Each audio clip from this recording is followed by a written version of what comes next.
आजू भवानी के मंदिर में लागल भीड़ अपार है। आजू भवानी के मंदिर में लागल भीड़ अपार है।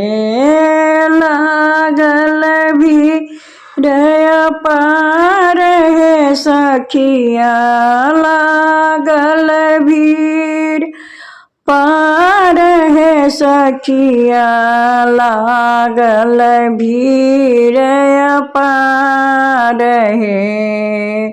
आजू भवानी के मंदिर में लागल भीड़ अपार है। आजू भवानी के मंदिर में लागल भीड़ अपार है। चम चम चमके माथों में मुकुट, चम चम चमके माथों में मुकुट, कानों में कुंडल शोभन है, कान में कुंडल शोभन है। आजू भवानी के मंदिर में लागल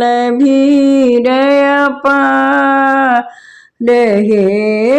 एक हाथ में खड्ग बिराजे, एक हाथ में गदा बिराजे, दोसर में तलवार है, दोसर में तलवार है। आजू भवानी के मंदिर में लागल भीड़ अपार है। आजू भवानी के मंदिर में लागल भीड़ अपार है।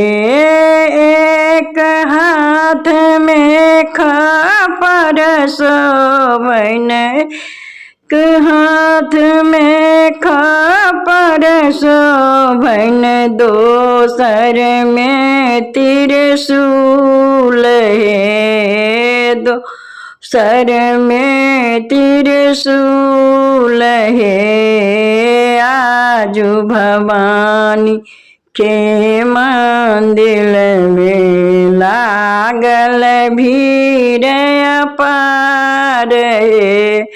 आजू भवानी के मंदिर में लागल भीड़ अपार है। लागल भीड़ अपार है सखिया, लागल भीड़ अपार है।